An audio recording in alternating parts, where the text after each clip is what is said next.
Welcome to Understanding Photography with Kim Ayres, episode 146. If you're looking to gain a deeper understanding into how to improve your photography, then you're in the right place. Make sure you subscribe, hit the little notification button, and tell your friends. Now, if you happen to be, right now we are live, if you happen to be watching the live version, then leave a comment. Let me know where you are. Let me know what the weather's like. Tell me where you're from. So join in the chat. That's what we're looking for. So today's episode, we're going to be looking at 3 different images that have been sent in from Viji, Sandra and Robert. So we're going to be giving some feedback on ways that their photos might have been improved, and also going to tell you a little bit about using a coloured gel so you can create a kind of white balance shift in camera. So stick around for that one, and all will be revealed. So yes, welcome, hello. I can see we've got a couple of people in already. Rosemary is joining us, says, greetings, hope everyone is doing well. The weather here in Washington State is spring fickleness. What you see out the window is what you get at the moment.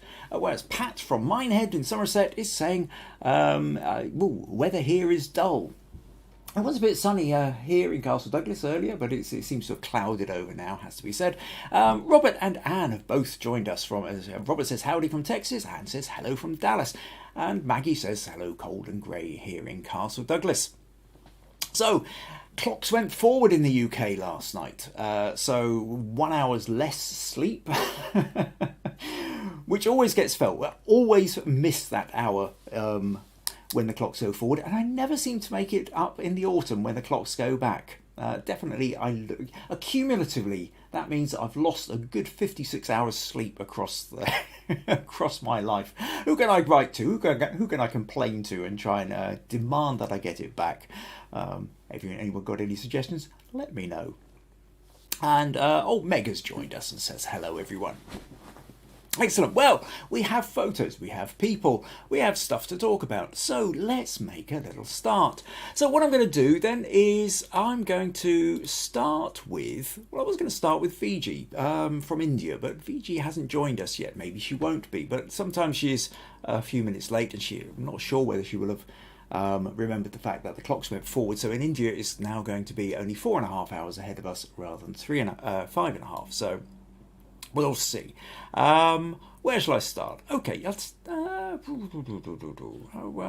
Okay, Robert's here. Let's start with Robert.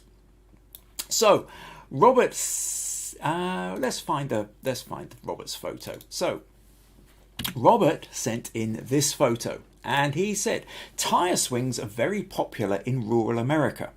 I saw this one at a derelict house in Oklahoma last month and tried to capture it. The purple flowers in the grass are the first signs of spring. Of course, I have several pictures, but I thought this was the best composition. There were so many distractions in the background. I've tried a few edits, but I don't know if I'm capturing the story. Let me know what you think. How would you edit this photo?" So, thanks for sending this one in, Robert. Now, I was looking at this. So, tire swing. I think it's one of those things I certainly see in American movies more often than I see dotted around the UK. That's not to say we don't have tyre swings. I think swings in the UK, or quickly knocked together ones, are more likely to be a piece of rope and just a stick with a knot on it, and then you kind of leap on the stick. Having said that, like I say, tyre swings are not unknown. Now, this is one of those where I think, well, what is it you're actually trying to photograph here? Now, there's a tyre swing, yes, but there's a tyre swing in a context. And so there's a bit here where I don't know that the context is overly given from the angle at which you've taken this photo.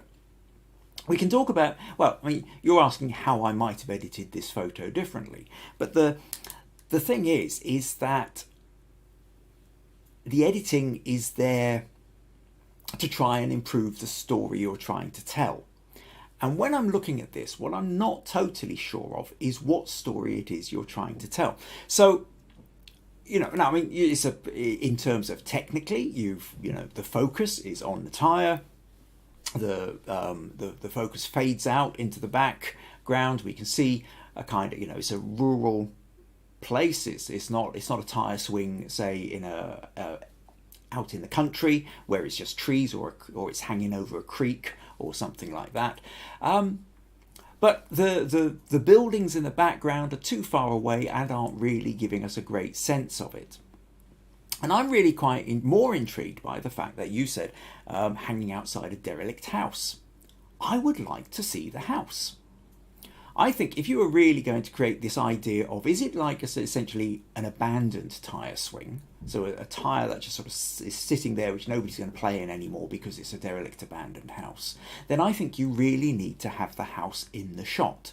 In which case, I'm assuming, looking by the way the road is going, if you'd moved 90 degrees round to your left and took the photo, then you would get the house in as well. Now, it may well be, if you move around 90 degrees to the left, you're not going to get the whole, the circle of the tyre is going to be more straight on. So maybe you need to move 110 degrees or 80 degrees or something like that, so that you've got enough of a hole where the tyre is, so that you can see through it, so you are aware of the fact that it is a round tyre swing.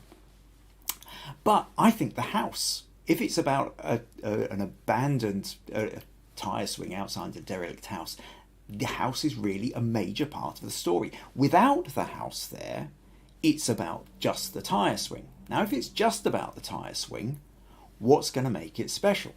And in that case, we're at that point of that old thing where we talk about the idea you either need to be closer in or you need to be further out. Now, the idea in this case of being further out is so that you include the house, but like I said, I don't think that's just the case of further out. I think that's round to one side. The other option is where you zoom in, and what you're doing is, if it's about the tyre swing, you're getting right in close, but then at that point you've got to have something special about the tyre swing. There's a bit of chain, a bit of tyre. Yeah, again, there's nothing overly special about the tyre either.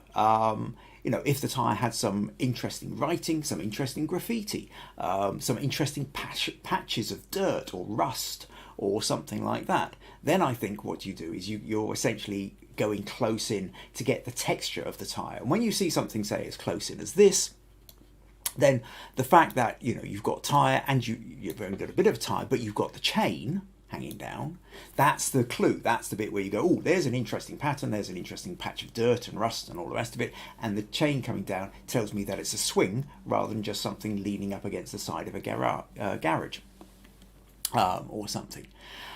But there isn't enough in this tyre to really kind of make you go, wow, what an interesting thing. But the tyre in itself, well, okay, so you've got a few spring flowers, but the spring flowers, I think, is a different story. So it's a tricky one here. I'm not sure what I could do to edit it to make a significant difference to this photo, Robert, because I really feel the significant difference comes from the story you're trying to get. Either the story is about the tyre itself, in which case everything I've just said, or it's about the tyre in the context of the derelict building. If your association of a tyre swing is something where children would be playing on it and swinging on it, except that there's a derelict building and therefore no children are going to be swinging on it, so there's a tyre swing that looks like you want to go and play on it, except for the fact that sense of abandonment and loss that, or emptiness and loss that you get with that notion of abandonment, then that's really where the story is. So I said, apologies for not really being able to help you on the edit there, but I don't think the edit is the problem. I think it's about understanding what the story is and then how to get the most out of that. But thank you for sending that. I hope that gives you a few pointers. I hope that gives you a few ideas there, Robert. All right, okay, we have a few more comments here. What else have we got? Oh, John's checking in from Ohio. April says, hello everyone from a sunny Long Island, New York. Oh, that's great. April's got the sun. Robert says, the missing context makes sense. I guess the tree is implied. Yes, I mean, the tree, you don't necessarily need a tree in there. As you say, the tree is implied, but I think you do need the building. You need a much wider sense of emptiness, and it's just sort of hanging there. April says, I love the purple flowers against the tyre. Robert says, I have the photo with the house. We'll take another look at them. Okay, that sounds good. Pat's asking if you get bluebells around there, and Anne saying there aren't bluebells. Bluebells are a bit taller and more true blue in colour. And Robert says, I believe they're called henbits. Okay, Okay, Robert says, I see scenes like this quite often, but not sure what the story is. That is why I take a lot of photos and try and find the story later. Yeah, I know. I think that's certainly what we tend to do. We see something, we know there's something there, we shoot off 100, 1,000, whatever photos, in the hope that when we sit down at the computer afterwards, we can kind of get a sense of, well, what was the story? What's interesting here? What can I find? And even if you think you have nailed the story, quite often you find other stories within the photos. So there's no problem with that. But one of the things I've said a few times now, and I think is worth, if you can somehow kind of remember it at the time that you're standing there, which is every single time you pull the camera up to your eye, there's a reason why you've done it. There's some part of you gone, there's something interesting here. And at that point, essentially verbalize it. Say it out loud, or if you're in a crowded place and everybody's going to look at you funny, at least say it out loud in your head. Make a point of really enunciating the words, either in your head or literally out loud, and say, what is the story? What is it that's grabbing my attention here? What is it that's interesting? And if you can then identify that, if you can then say, well, what's grabbing me is, what I really actually like is the colour clash here. What I really like is that texture. What I really like is that mood that I'm getting, either a mood of joy or a mood of loss or grief or melancholy or, let's find some happier ones, or love, desire, humour. Whatever that mood is, what is it you're finding? And then, once you've identified that, if you've said that out loud, what is it I'm looking for? And you can go, actually, what it is that I really like about that is this.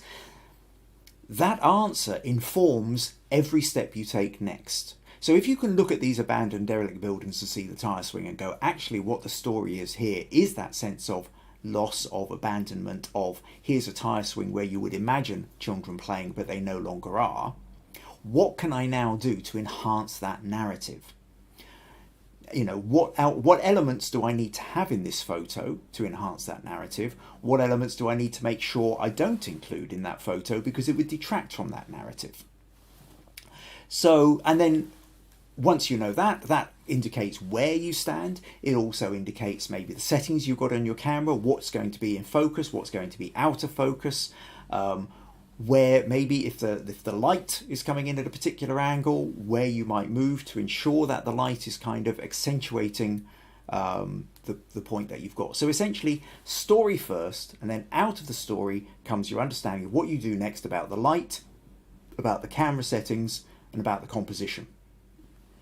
So it's not always an easy thing to do, but I think if you're trying to develop yourself as a photographer, then it kind of becomes one of these, the most valuable thing you can do is at the point you've got the camera to your eye, start saying, what is it that's really attractive about this scene? Why has my subconscious picked up the camera and started pointing it in this direction? Try and tap into that. Try and understand your subconscious. Try and understand what it is that's grabbing your attention. And if you can then verbalize that, that affects every other decision that comes after it. And ultimately, I believe that that's what's going to start moving you forward as a photographer, rather than a kind of scattergun approach where you just take thousands of photos, get back to the computer, and then try and figure it out. Because only then, when you're back at the computer, do you go, oh, actually, I should have done that, done the rest. So, I hope that makes sense. Okay, Robert says, that's very helpful. I don't mind looking crazy to bystanders. That's good. In fact, actually, maybe you might even appear in one of their photos. Here was this man chatting to himself. Thought I'd better take a photo of it. Viji has joined us from India. Good evening, Viji. Welcome. April says, I took one similar on Long Island. Usually it is a country area. You can tell the tyre has been used in a while. An overgrown area, childhood long ago, abandoned. Yeah. Yes, that kind of stuff.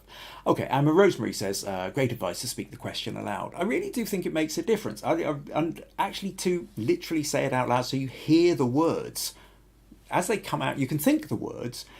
There's something slightly different about saying them out loud, even if there's nobody else about. Because as you say it out loud, you kind of hear the words coming back at the same time. And it fractionally changes the way you then interpret what you're saying. So, yeah. Definitely worth doing. Right. Okay. So, thank you for that, Robert. I thought kind of a bit to sort of go into the explanation, which I think is important for the photography as well. So let's move on. Let's go to Viji. Now, Viji had sent in she sent in a few pictures here of Se Cathedral in Goa. I think it's Se or Se. Anyway, in Goa, in India. So now she sent in 3 photos. Let me show you the photos. So we have this one, and this one. So basically, she's walking towards the cathedral. There's other people walking there towards her. And, as Viji says to me here, I took these photos at Se Cathedral in Goa. This complex has a museum too. I captured the cathedral where you can see people walking towards it. I used my phone camera to capture these as I do not have a wide-angle lens. Which one do you think works better? A bit distorted because of the wide-angle format I chose. People were all over the place. I tried to use them as much as I could. None of these are edited. P.S. in the first photograph, which is not that one. There we go. This one. Suddenly lost where I was. My notes suddenly leapt down. Where are we? Yes. P.S. in the first photograph, more than anything, I like the child walking on the pavement. Of course, the child is over here. It's very much a kind of little afterthought in terms of the photo. And again, I suppose it's one of those things just we've been talking about. If the child was actually the real thing that was grabbing your attention, then you kind of needed to make sure that you got a photo of the child, maybe in the context of the cathedral or the context of what the people are doing around the cathedral. But I'm guessing that in this particular case, because you're focused on the cathedral, you're focused on the people in front of you, that you probably only really noticed that one afterwards when you were checking your photos.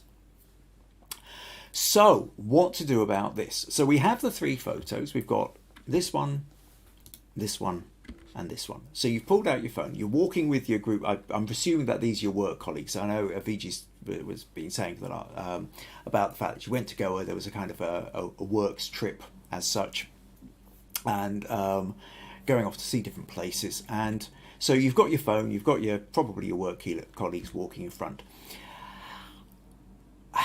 Now, what to do? I think the tricky thing here is that in essence what these photos are is these are really nice memory photos. These are photos of you went on a trip away, they're snapshots in that sense, and not meant in any derogatory way. Snapshots basically in terms of it tells you everything you need it to tell you within the first glance, within that half second. And so that when you look at, and they're also really aimed at you. So when you look at these photos, immediately you remember going there, you remember the people that you were with, you remember maybe, it looks like it's a late afternoon or early evening, and the sun's low in the sky, there's that beautiful soft golden part of the golden hour. I can almost kind of smell still the kind of the warmth of the day. But me not having been there, I'm implying a few things from this, but these photos will have far more of an impact for you because they're part of a memory of you going there with work colleagues. For me, as a person who wasn't there, going there with work colleagues, who I don't recognise any of these work colleagues, what I'm primarily noticing is the backs of a bunch of people. There's a building in the distance which is partially obscured by the backs of people. And this is a tricky one. I know you've talked before, Viji, about the essential problem of trying to take a photo of pretty much anything in India is just that there's a mass of people. You can never really get the place isolated. Perhaps it's one of these things where if you really want to get a more or less empty scene, you need to be up at 6 o'clock in the morning. That doesn't always suit all of us to be able to do. Most of us, with our photos, we're kind of grabbing them where we can. That's okay and that's great, but it's understanding that there are limitations with that.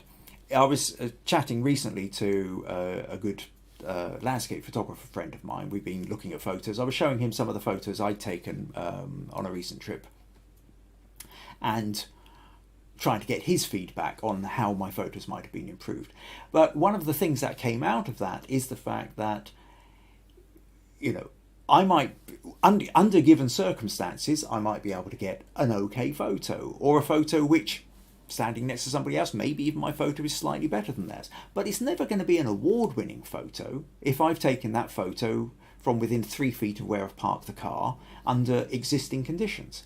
The reason my landscape photographer friend does win awards, is an award-winning photographer and has been for 30 or 40 years, is that he will get up at 4 o'clock in the morning to drive out to a place, or he will even camp overnight in a place to be up at 4 o'clock in the morning in order to be able to catch the sunrise, hitting the mountains in the distance, getting exactly the kind of light he wants when there's nobody about.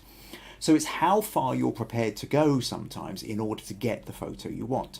Now, in this case, in these photos here, what is the photo of? If it's about the photo of the cathedral, then you kind of need to be in a slightly different place. Certainly this one here, it's kind of a bit too cropped in. This one's a slightly more interesting composition, whereby without the people in it, what you would have is you've got the shape of the cathedral, and then this paving, this curve of the paving, is drawing the eye up to it. However, it's not drawing the eye up to it when we've got this person here wearing the black and white shirt. I mean, if I open this into Photoshop, for example, in essence, the problem that we have is that the people are drawing the attention, but the way they're blocking the picture, we can't even really take them out. I mean, if let's just duplicate that line. Let's go to subject, select subject. And what it's done is it's immediately selected this person here and this person here, although it hasn't selected the whole of this person here. So I'll just hold down the shift button and select his hat as well. And actually this person's here is kind of probably needs to be selected too. We'll leave that guy out for the moment, but we'll just see if it's possible to take out, make sure we get his shoes as well, because I've done this kind of thing before and disembodied shoes just look really weird and wrong. But if we take these, so we're taking these 3 people. What's happening there? Right, wrong one. Now, if I just immediately sort of content aware fill, we'll probably find, well, actually, let's just show you. If I'll just right click here, no, wrong one. Oh yeah, well, actually it has done that, but there's sort of slight outlines. I'll tell you what I would sometimes find easier to do, is worth doing this if you've done one of these select subjects which you're going to move, which is to modify and expand. Well, in this case I'm going to do 10 pixels, so it just makes the selection slightly wider. So now when I content aware fill or something like that, and click OK, it's removed them, but it's not perfect. You can see this has taken a bit of this girl's shirt and a pair of feet and put them in, and it's trying to construct that. You can start to see it's maybe that aside, a slightly better composition, but in terms of the amount of the degree to which you're going to have to go in and fix this picture. So we would have to go in and now start photoshopping out that, cleaning up, trying to make the tiles a bit more over here, trying to make these bits of paving a little bit more. Obviously these bits of paving don't work particularly well here. Bits have been duplicated, bits have been filled in which aren't really filling in correctly. So as a kind of the edits you've got to do in order to make this picture particularly work, it's a huge amount of work, and I'm still not, and it would be very, very difficult to try and get it right. Out of the 3 photos, this is probably the one that's most likely, because this one just feels too closely cropped in, and this one, though nice, has just got, so these people in the foreground are going to block way too much of it. Even if trying to figure out how to remove these ones would be really difficult. You've also at this point, because he's blocking the line of the curbing, you're not getting that line that's drawing you up. So of the 3 of them, that line there, that leading line 2, is giving you the best in terms of composition, But there is this kind of how far do you go. You might get a fairly interesting composition, but it's not going to be that kind of super high scoring photo in the online competitions or whatever. So, like I say, the real thing with this photo, VG, and these photos, I think the power in them is for you and for your memories. In order to improve the photos, well, if it's just for you and just for your memories, then you don't really need to. You only need enough of this for it to trigger the memories so that you can enjoy those memories, or show somebody else who didn't turn up but happens to know these people and go, oh yeah, look, here's our mutual friend, and they're going, oh yeah, I've seen him wear that shirt before, or oh, look at the shoes that he's wearing, or whatever kind of comments you're going to make, and it's just a sort of shared moment. But it's not going to have the same impact. If you are then trying to create the kind of photo which you want anybody who's, say, never been to Goa, and you're wanting to do that kind of, wow, come and take a look at this, you then need to get a photo of that cathedral, essentially without the people, or with a few people in the distance, but not blocking the view of it. And I understand that's a difficult thing to do, and might just not be possible under those circumstances. If it becomes one of those kind of photos that you really, really, really want to chase, then that requires the getting up or being there at 6 o'clock in the morning, so you're getting the early morning light and you've not got the tourists in there yet. So yeah, like I said, so don't think I can do much more in the way of editing, but it is one of those things where I hope that gives you couple of ideas and a couple of thoughts there, Viji. Where else have we got here? April says, I like the landscape version first. Robert says, I think making this photo black and white and cropping in the 5 men from the waist down would make an interesting story. They then make a reverse pyramid or reverse arrow. April thinks that's a good idea. Making it more like a documentary photo, perhaps in a off-center cinematic style. Okay, I tell you what, let's just try that a moment. So let's go back to these. Okay, not that one. Let's, where do we go? We've got this. Which photo? I guess you're probably talking about this one. Sorry.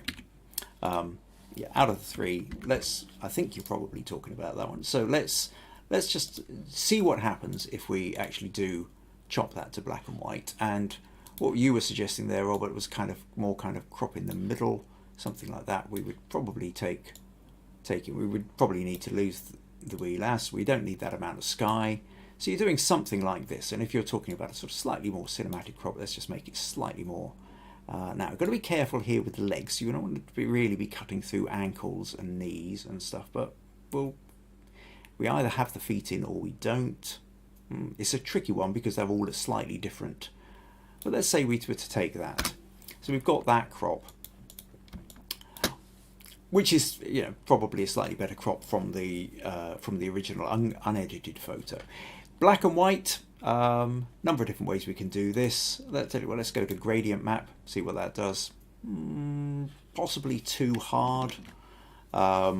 Let's say we were to go to hue saturation, desaturate, possibly, but now it's slightly dull. But then maybe let's take the curves and play with it a little bit, something like that. So you've got that kind of idea. Alternatively, we can drop it into camera raw filter and play around with a few different kind of black and white options, or where do we go? Color mixer. And in fact, actually, I'm trying to remember, because I don't usually do black and white this way, but I was watching, I go to desaturation there, and then go to the color mixer, and then we take, no, it's not. There is another way of mucking around with black and white, and I can't remember which way it is. But okay, not really. Okay, let's bring the saturation up. But I suppose maybe if we desaturate, and I'll tell you what, let's play with the contrast a bit. Let's play with the clarity, kind of make it, yeah, that's maybe a slightly better way of doing it. There are ways you can play around. A little bit more contrast, a little bit more clarity, a little bit of texture, something like that. And then I suppose it does look a bit more like a kind of documentary photo in that sense.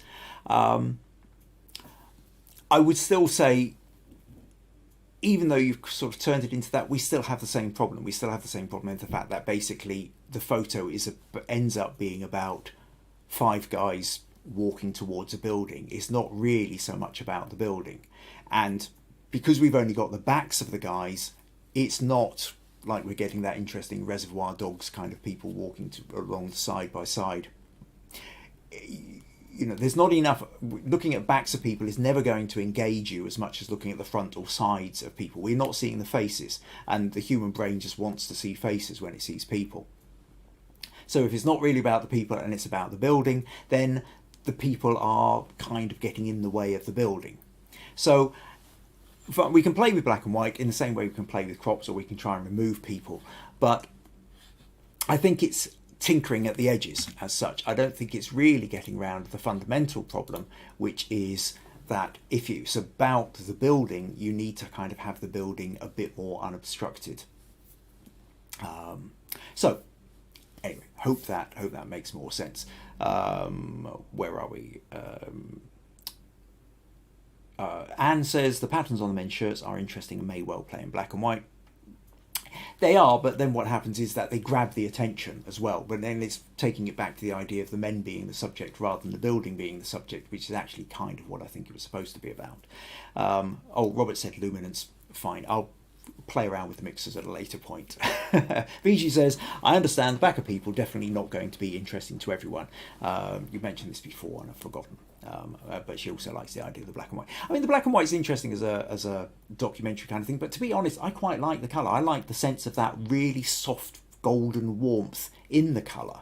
You know, I think because it's more, I felt, to my mind, when I looked at that photo, that warm glow of the evening was part of what appealed to me. Like I say, where you can kind of sort of smell that late in the day summer warmth. But yes, it's essentially it's a narrative problem, that one. Okay, right.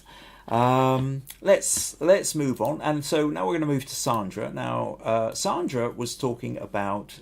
She said in Birmingham, this is Birmingham, UK, not Birmingham, Alabama, there is a quirky car park that I really like, but I found difficult to photograph. I've had a few attempts at this over the last couple of years. When you try to photograph on the pavement, okay, let's show you the photos. So this is Sandra's edited photo. So when you try and photograph on the pavement directly in front of the car park, you're too close. But when you cross the road and photograph from across the road, you're a bit too far away. Ideally, I want to photograph from the middle of the road, but that's a bit dangerous even on a Sunday. I wonder if you can take a look at my latest attempt. This edited version has been lightened, cropped to remove some of the road, and then stretched the front of the car park stretched and lightened up again. The idea to stretch the car park front came from you explaining about the camera flattening the mountains in my photo of Iceland, which definitely improved the photos, as you will see when you compare it to the original. So this is her original.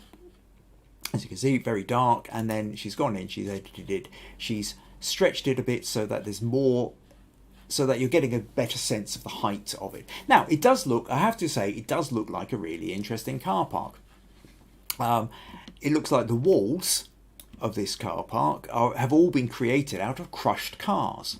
And then on the inside, there's a whole mass of different bits of graffiti. You know, in this case, we've got Spider-Man covering the whole of this wall and all sorts of bits going on here.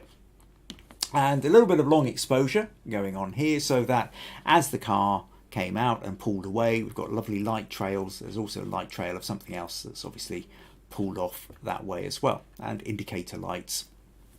So I think it is interesting. You know you're onto something, but in essence, the biggest part of the problem is the fact that a third of the photo is taken up with this large black area here with nothing in it. So there's also the fact that I do tend to feel that whilst I can understand you cropping away the road, I think in a way you've cropped away too much road, so that where the action is actually happening, which is down here, some of it is just kind of too far at the bottom.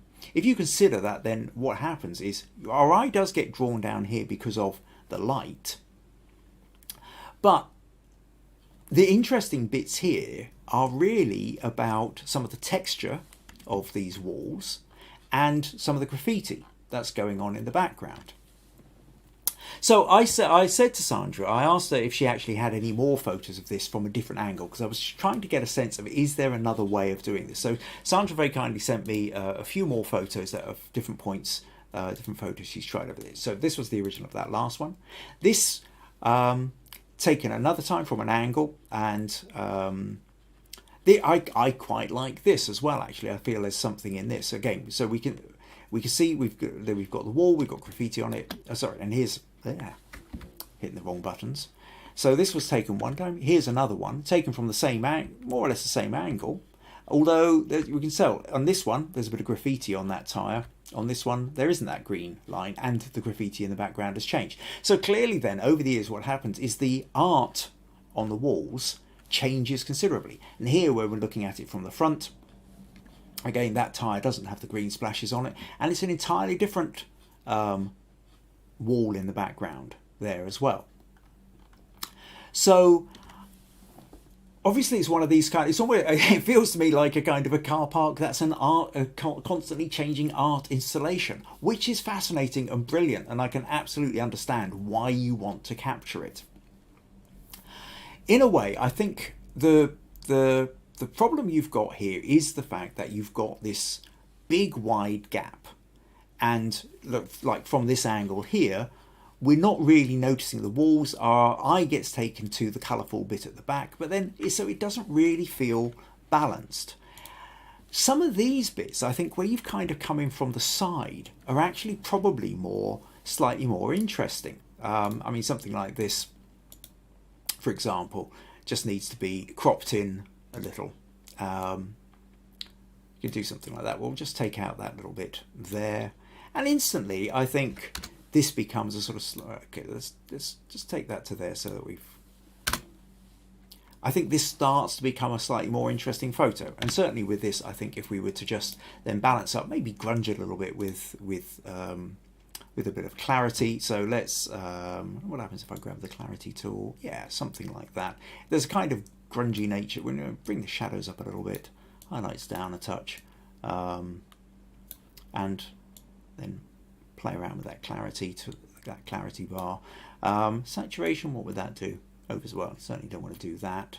Black and, yeah, you're kind of losing stuff. Maybe you could just nudge it a little bit just to kind of boost some of the colour in these walls here, but you don't want to go so much that it's kind of ending up overkill. So a little bit with the vibrance or something like that, and instantly I think that kind of edit is playing into the strength of this. And I think this is part of it, is I think with a car park like this, when you are straight on, when you are, whether it's like this or this one, the gap is just too big. Let's go back to this photo here. That big chunk is too big, and so being straight on, you're not really making the most of. And certainly with a car with the lights, I can understand why you're doing it, but the problem is the lights then grab all the attention, but we've got conflicting bits. We're not really seeing what's going on with the walls. There's too many distracting bits. There doesn't feel like there's a flow or an in. So in a way, I think if you're wanting to capture that sense, if you're really wanting to get that brilliant texture of the wall of the crushed cars, but you're also wanting to get the sense of the graffiti that's going on the walls in the background, then trying to get it all into one shot, I don't think is really going to work. I think the story is in that mix of the walls and the graffiti. And as such, I think it's where you come in from these side angles, it becomes that bit more interesting. Even if you were to sort of have something like this, where you've got part of the wall and part of the graffiti, or at this angle, you know, again, we've got part of the texture. I mean, there's fantastic textures in there. to concentrate on the texture and the and whatever piece of graffiti is in the background. It's that place that I think is really where your answer lies. It's not so much in trying to capture the whole thing, because I don't know that the natural layout of it will work for a straight-on photo, because there's just too much there. The only way I think something like this straight-on is going to work is if there happen to be something really interesting in the sky at the same time. So, you know, if you come back to this one, you know, if there happened to be like a hot air balloon that was being lit up by spotlights or something hanging in that space, although at that point it would then become all about what was hanging in that space, because this here, this loop, is acting as a natural frame. Part of the dissatisfaction of a photo like this is we have this natural frame with absolutely nothing in it. Even a kind of really dramatic stormy sky might be interesting, although it would then be framing the stormy sky. And the story isn't really about the sky or the gap. And so this really, in essence, Sandra, is where your problem lies, is that this composition, whether you are standing in the middle of the road or you're standing back, isn't really doing it. And I think that off to one side, that not trying to get straight on, but coming at the side so that you get more of the graffiti, more of the wall, maybe even just zooming in that much more so you've just got part of one wall and part of the graffiti. And play around with angles, play around with colour. If you're going back at different times of the day or different weather conditions, playing around with the light. I don't know which direction the sun might be coming, whether it might be, you know, sort of bouncing and creating interesting shadows in its own right. I think there's a huge amount of potential, and if it's not far off your doorstep, somewhere you can get to. I mean, you say you've gone back there several times over the years. I can see why. I would just say keep going back, but don't worry too much about necessarily photographing it from straight on. I would say play around from side to side. So I hope that gives you some ideas. It does look like an amazing place, and if ever I find myself coming down to Birmingham, you'll have to show me where it is, because I would love to have a go at playing with that one. Right, excuse me. Now, so where are we? So Rosemary says, fascinating find, Sandra. I've never seen a parking lot similar to that. Maggie says, love the texture in the walls with close-up work. Robert says the crushed cars for a wall as a car park is very interesting. Rosemary says the daylit photos allow us to get much more detail. Viji says wow. April says cool artwork. I would go there and take pictures of the walls close up. Anne says what a great find. A lot of potential shots at this locale.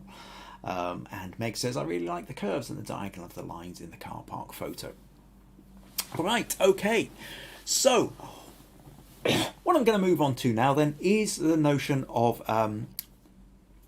oh, well, actually, I will just say at this point, if you happen to find these podcasts useful, interesting, entertaining, and you would like to support them in some way, then buymeacoffee.com/Kim Ayres is one of the ways you can do it. Also, if this is your first time here, don't forget to subscribe. Click the notification bell for future episodes as well, and tell your friends about it.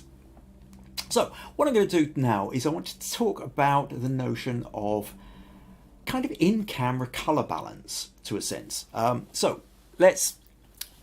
Quick story then, is a friend of mine, Morag Macpherson, there's various episodes in the past where I've talked about her. She's a textile designer, and she designs, one of the things she does is she designs kimonos. And she created this kimono, and the design, the shape of it was based on a kimono that was kept at a place called Broughton House. Broughton House is in Kirkcudbright, owned by the National Trust, and it's a lovely place you can go. So there's kind of whole story behind it. I'm just kind of thinking probably not worth going through the whole story behind it now. Anyway, it's a nice old house. It was 100 years ago. It was the house of an artist called E.A. Hornell, who was recognised as, I think, one of the Glasgow Boys School of Art. His studio is still there. In fact, there's another artist called Ewan McClure who is using the studio as a kind of like artist in residence. He uses the space. Morag decided it would be quite good if we did a photo shoot of the kimono in Broughton House, given the fact that she had taken part of the design from the kimono stored there. There's a lot of backstory here. Please bear with me.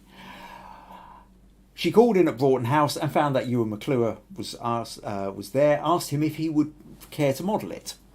He said yes. So we ended up doing a photo shoot, and that photo shoot, some of the pictures have now been made into the national press as well as part of promoting Spring Fling, which is an open studio event both Morag and I are involved in at the end of May. More about that in later episodes. So with all that in mind, the key photo that we ended up with was this one. So this is the finished product. This is the final edit. So there's this place, there's this gallery now, and the thing is that most of the lighting was overhead lighting, and so in order to be able to show you in this kimono, I also had a light, large softbox off-camera flash to one side. If you kind of follow the lighting and the shadows on here, you can tell that it's sort of off over to the right, sort of just out of picture, kind of coming in at an angle on him. So that's lighting him up. Now, the particular point that I wanted to get across here is what happened when we did the test shots. So this is the very first test shot. I've set up the camera. This is 60th. I've got the camera on a tripod, 60th of a second, f4. ISO 200, and as you can see, although the lights are on, there's not a lot of background. I've already put up the flash because I've realized that the overhead light isn't going to really do what I want. This isn't showing up anything. So I then change the settings. We now go to a 10th of a second, and I'm on f3.2. So I've slowed it down, I've widened the aperture even more, and that's kind of got us to a point whereby we're getting the level we want. However, what you might notice is that the light is very yellow, and it was quite a kind of yellowish light, and you're kind of really noticing upon what should be white marbling carvings up here have got a very strong yellow tinge. So I'm taking a photo. Here's a slightly better photo, working around with it, but we've got this yellow tinge, and I've got the flash pointing at him, and you can see the way the flash is reflecting in his jacket here, and the fact that he's lit on this side of the face. Now, realizing that everything was a bit yellow, I decided to just go in and adjust the color balance. Now, we talked before, what I could do if I open this in Photoshop, and I go to filter, camera raw filter. No, that wasn't what I meant to do. That's just repeating the last edit I did. This version of camera raw filter. And what I would normally do is, having edited that, I would go, I need to take this temperature, which is yellow and blue, from here and just nudge it over, keep going it blue until this bit up here turns a bit whiter. And that's okay. That's kind of, so I'm roughly something there. But kind of look what's happened to the jacket. Actually, his jacket has become very blue. So let me cancel that a moment and go back to here. So here's, I adjusted, you can see I've adjusted the color balance from this shot to this shot. So now the background looks fine. The background looks like a more natural color, but his jacket has kind of turned up being blue. And the reason for this is because while the light of the flash itself is a neutral kind of white, everything else was yellow. When I shifted the whole color balance essentially gave it a blue shift to balance it out, it meant that what had been a neutral flash now became a blue flash. And that became problematic because I didn't want him now being a different colour to the surrounds. Potentially I could start adjusting it in Photoshop, but if we go back to that notion of Photoshop here, and I was to, not that one, let's go back and adjust it, then I would So I've adjusted the background to blue to kind of even out that. But now his jacket's too blue. So I would have to create another layer. I would then have to, or actually, I'll tell you what, let's just take the layer underneath and duplicate that. And then mask that. And then essentially, sorry, let's just, no, do black. Mask that. And then paint the original kind of yellow. That would need to be white, and then kind of start painting that back in order to kind of make it. But then at this point, it's going to start getting tricky. Trying to where do you have the balance? Where do you put? It's not really working very well. If I've got to, reflections and shadows are going to be all over the place. Trying to line it up is just going to be a nightmare. So the thing is there anything I can do in camera?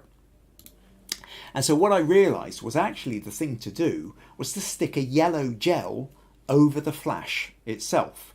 So by sticking a yellow gel over the flash, it then meant now you can see the flash is come back and the colour of his jacket has joined in with the rest of the jacket and the surrounds. It now no longer stands out as a kind of a blue light, which I didn't want it looking like he had a light on him particularly. I wanted him to just look like he was in his surroundings.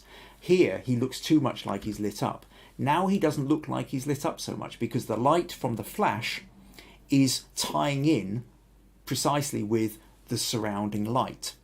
So normally with a flash you just use the flash whatever colour. I'm modifying it with a softbox to create softer shadows, but because the whole light, the light itself in the room was yellowish, by putting a yellow gel over the flash meant that when everything got blue shifted, the light of the flash got blue shifted in sync with it. And it now meant that he was kind of lined up with it. So that when we did get to the final, when, this is the shot that we used before it's edited, he's lit up, but he's not lit up in a colour which is making him look like it wasn't natural for the room. So that when I then edited it, everything kind of sat together. So it was just a little aside I thought might be interesting for some of you who are ever playing around with flashes, that you have this problem that sometimes the colour of your flash isn't necessarily blending in right with the ambient light that you've got. And so there's an option here to stick coloured gels over your flash and play with the white balance in your camera so that everything matches up. So for those of you who like the technical stuff, I hope you found that interesting. For those that didn't, well, don't worry. No, hopefully you found something else a bit more interesting earlier. Okay, a couple more comments here. What do we have? Sorry, still reading the stuff on Sandra. And Rosemary says, helpful advice about getting the flash to make it match the colour tone of the room. Thank you. And April says, love the final photo choice. Oh, thank you very much.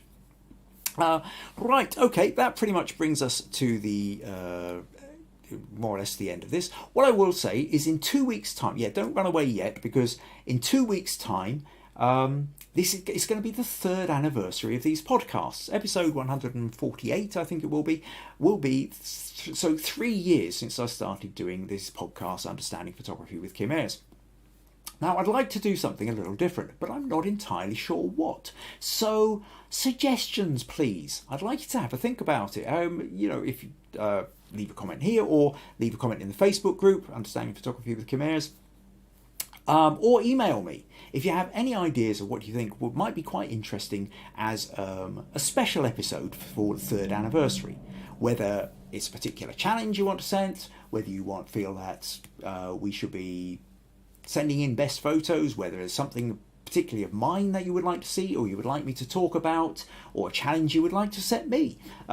Whatever it is, have a think and zap me your ideas. Try and zap them to me this week. The other thing to do is, of course, next week will be another one of these where send in your images. This is your chance to get feedback directly on your photo. So again, Facebook, Understanding Photography with Kim Ayres, put your image in there, or email me kim@kimayres.co.uk. Send me a photo. and tell me where your sticking point is, and I will do my best to help. Try and get your photos in earlier in the week if you can. It gives me more time to work out a response for you. Right, where are we? Robert's saying, this is very interesting. I don't do portraits yet, but want to soon. April says it's crazy that it's 3 years already. Robert says rule of thirds, smiley face. Rule of thirds, not always. With this particular one, I specifically wanted Ewan in the centre because of the way the gallery was, so that to give you that sort of sense of depth going behind him. Rosemary says happy anniversary. Definitely try suggestion this week to say out loud, and definitely try your suggestion this week to say out loud the question about what the story is I'm trying to convey. Brilliant. See how you get on with that and let me know. Robert also says congrats on the 3rd anniversary.